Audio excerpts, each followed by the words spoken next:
Hello everyone, I'm Fi, and on today's edition of Unboxing for YouTube, this is going to be a four-parter concerning the Audio-Technica ATR 2100 USB microphone. It's a dynamic cardioid microphone and it's USB and XLR at the same time, and it's in this box here.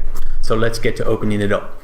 Now, before we open it up, I said this is a four-parter because we are doing the microphone pop filter, the shock mount, and an extra microphone stand. Let's get to opening it up.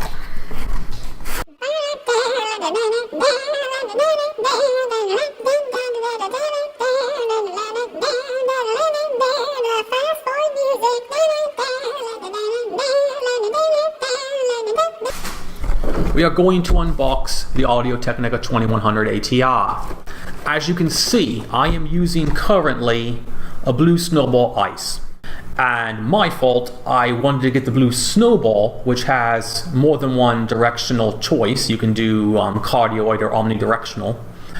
But not thinking, I got this because I saw the cheaper price point and I went for it, not knowing it was simply just cardioid only. This microphone, however, is a dynamic cardioid microphone, which is cardioid is going to be in front of the mic, and dynamic, if I read it correctly, means it's going to focus most of it in the front. This is a condenser mic. This gets sound from pretty much everywhere. And if you watch the video that was done on the Wi-Fi Beauty channel of the June Ipsy bag, you will know that this microphone is not built for a group of people. But I've also tried to do solo videos, and I still get that kind of canned sound that I have to try and manipulate in GarageBand or Audacity. So without further ado, let's open it up.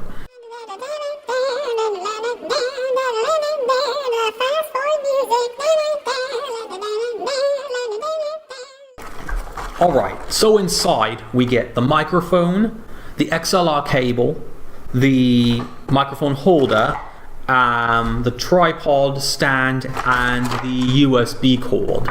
So let's get all of those out, the things that I'll need. Also, you get the instruction manual user's guide here. Now, I won't be using the XLR cable yet. One day I hope to be able to. I hope to have one of those audio boxes that you run the microphone into, then you run it into your computer to have even more control over the sound. But it's way out of my budget.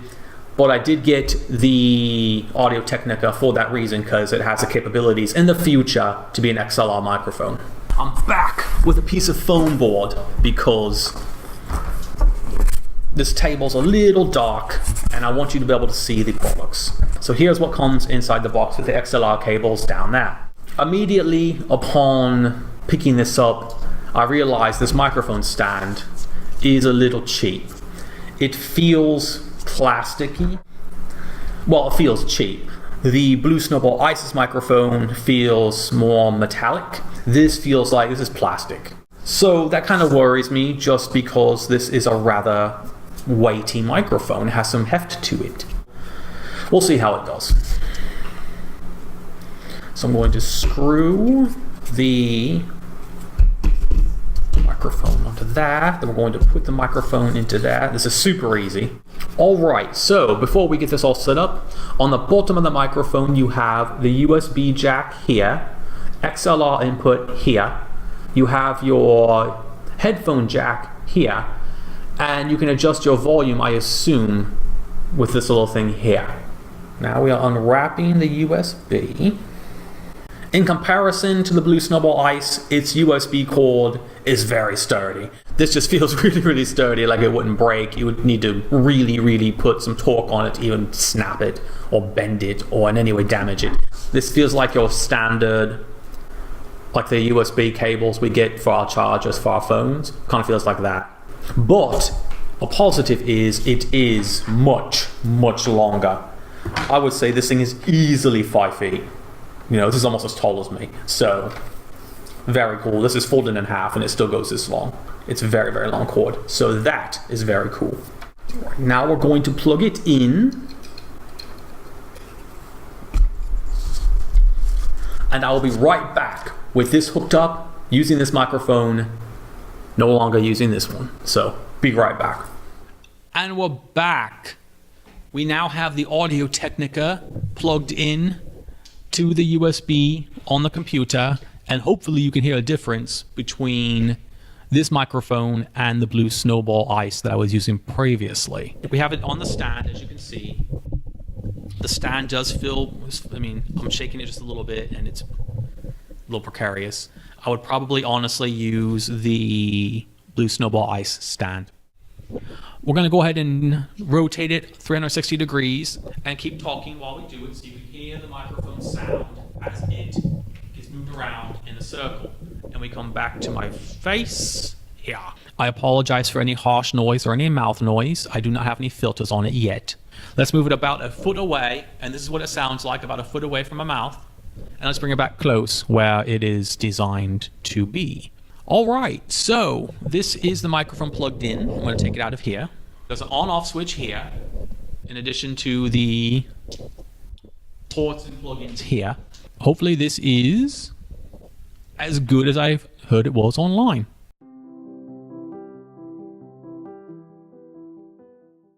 This is video 2 of the 4-part series, or the standalone video just for the microphone windscreen filter.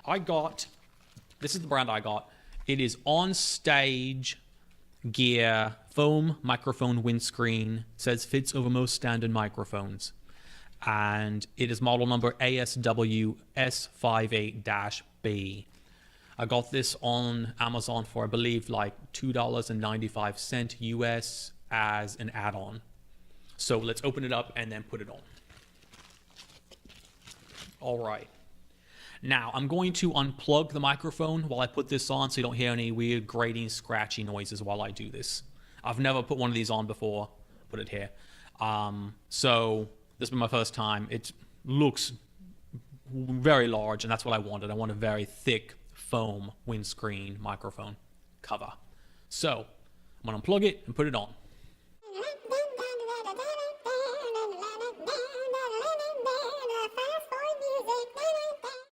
And we're back again. The foam windscreen has been put on. Tap, tap, tap, tap, tap. And hopefully we can hear a difference in the sound as far as the harshness of my consonants and any mouth noise I might have. So this is a very short video unboxing and putting on of the foam microphone windscreen by On Stage. We are using this guy right here. It is the PC-01 desk microphone stand. So let's open this up. And I'm hoping that this stand is sturdier than this one, because as I said in the previous video that I did of the unboxing of the microphone, this feels really, really flimsy and not good quality. The microphone itself, though, it feels wonderful. It's has some heft to it, as I said in the Audio Technica video. All right, so right off the bat, the microphone holder is very thick plastic, but much better than this. This is a flimsy plastic stand, and the base here. Now this seems like it'd be pretty self-explanatory, so let's hope it is. So we're going to screw this piece into here, and I really like that it has the flat stand to it here. It feels heavier, much like a regular microphone stand with a flat base. It's heavy at the bottom to support the weight, and this is like that as well. And then we are going to put the microphone holder on here. If you've worked in photography or worked with light stands, then you're familiar with when you have this just pops off to the side and raises up. And I generally like my light stand knobs to be on my left. I don't know why, it's an OCD thing. So now we're going to move Audio Technica. Move this over here. You are flimsy.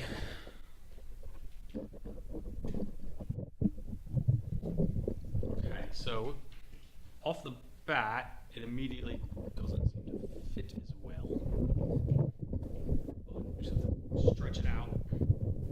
Okay, so it doesn't fit perfectly. You have to kind of stretch the sides out to get it in there, and it's very snug. I'm hoping it doesn't break. Alright, so this is the Audio Technica 2100 ATR on the microphone stand. This is much easier to use. So I can sit here and look at the camera and not have to worry about having to hunch over. And it's adjustable. So this is the microphone at its highest level. We're going to lower it down to here as its lowest level. Still then not bad. You can move it out a little bit and lean in like this if you're more comfortable. But I purchased it for ease of use for sitting up straight, which this is perfect. Move this a little closer, and there we go. So this is the microphone stand. And if you came to see this as a standalone video, thank you for watching. If you want to see the final part of the video series of me putting on the shock mount, stay tuned. Welcome back. This is the fourth and final part of the Audio Technica video series, or if you're watching the standalone video, this is the part where we unbox and put on the shock mount, which is right here. The brand is Weymic, W-E-Y-M-I-C, SM51 shock mount. So let's open it up and get it on.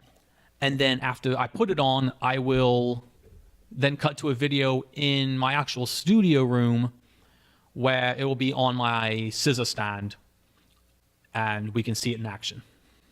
So let's open it up. So shock mount and the adapter to screw it onto a stand. So this should be what puts it onto the scissor stand for me. So let's go ahead and move this back just a hair.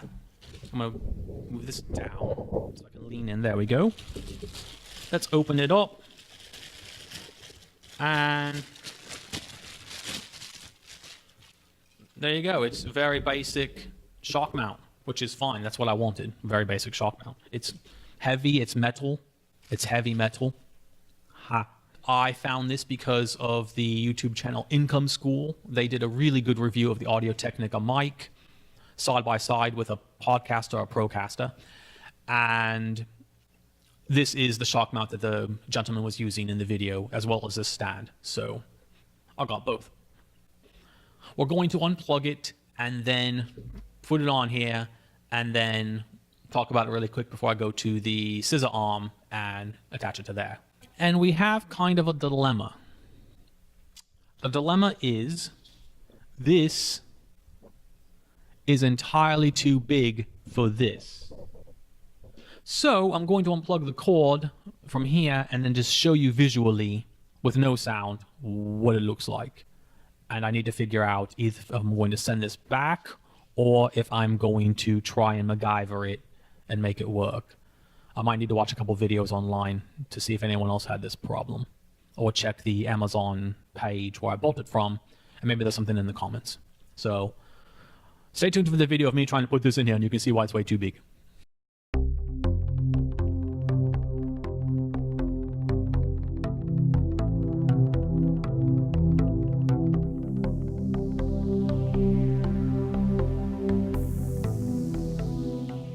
And I think I may have figured out a solution, and I got this idea from an Amazon user in the reviews section who had this microphone and this shock mount and had a fix to make it fit. I'm not sure if this is going to work. We'll see. What I have here is a pool noodle that I have cut into thirds, and I'm hoping this will fill the gap between the microphone and the shock mount. I chose the pool noodle because it's all I had, and ironically I had an extra one. And the little groove here, the microphone sits comfortably in there, so I'm hoping that I can get this in here, so we'll see. I have to unplug it and try it.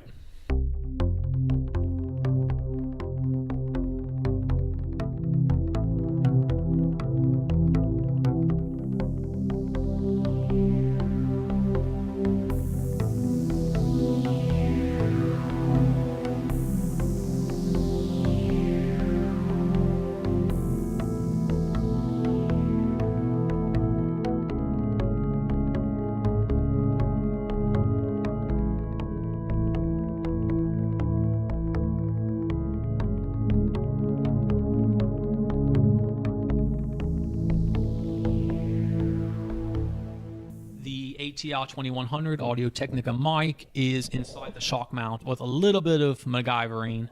I'm a little irritated, I'm not going to lie. I got it to fit, and luckily I had the pool noodle to make it do so. But I wish there'd been a disclaimer on the page that said this will not fit a 2100. Not on the Amazon page, on the YouTube channel. Not really upset, I'm just... If not for the pool noodle, I would have had to have sent this back. But if I could remember the Amazon user's name, I would thank them directly for the idea, because it worked perfectly. And it should be on, it should be working, it's on there, it's not going anywhere. This shock mount is made for more of an Audio Technica 2020, I believe, one of the thicker, rounder microphones. But I got it to work, so no worries there. The last thing we need to do is hook this up to the scissor mount. So I will be in the studio room, and you can see me with the finished product. Basically putting this into here, hooking onto the scissor mount, and being done. Pretty excited for that, so stay tuned. Alright, and we're back, and we're using the blue Snowball at the moment because we ran into another problem with the shock mount. First, let me remove my glasses so there's no glare from the light. The problem we ran into simply was this adapter that came with the shock mount does not fit. It doesn't go on the scissor stand. The reason why is because there are threads here. There should be threads here as well. There's literally nothing in here.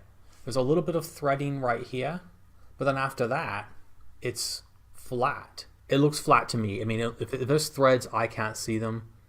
And what I see at the very end here is very minimal. So, we are going to try and use this adapter that came with the blue Snowball ICE that I used to hook the Snowball ICE up to the scissor stand, and we'll see if it works. If it doesn't work, I'm sending the shock mount back.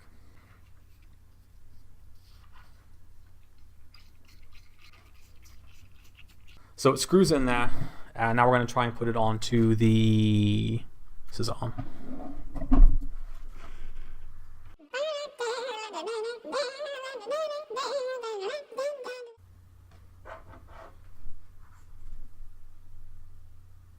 I have the Audio Technica microphone finally hooked up with the shock mount onto the scissor arm.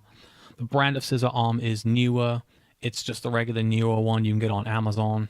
I assumed all adapters and threading were the same, but this does not fit. It'll go on there, but it won't screw on. It'll just kind of, it fits on there, but it doesn't, there's no way to get it to stay on there. If not for having the adapter from the blue Snowball, I would not have been able to put the shock mount onto the scissor arm. I hate to disparage a product. I can usually be pretty forgiving. I'm a little irritated. But I would say if you have an Audio Technica 2100, I would not recommend getting this shock mount. It is far too big for the microphone, number one, so I had to put the padding in there, as you can see, as well as the adapter that comes with it. Doesn't thread at all because there's no threads on the inside that I can see to put it onto the scissor arm or anything of any kind, really. I can't see how this could be put onto a regular stand, scissor arm, what have you. This just doesn't thread. So I honestly don't understand how this is supposed to go on there and make this shock mount fit to anything. If you have a Audio Technica 2020, I believe, one of the fatter microphones, this will fit perfectly. If I'm being a knob and I'm just not doing this right, let me know, because I would like to be able to use this and have the adapter for my blue Snowball so I can just switch them out as needed. But I made it work. So you do what you can with what you have, and that's what we did. So this concludes the fourth of the 4-part video series of the Audio Technica unboxing. Or if you're watching the standalone video, this concludes the unboxing of the shock mount. Thank you for watching. If you'd like to check out other videos, click on one of the links here, or here, or here, or here, or wherever I decide to put it. And subscribe so you can see more videos of unboxings. And I will see you next time. Thank you very much for watching. Goodbye.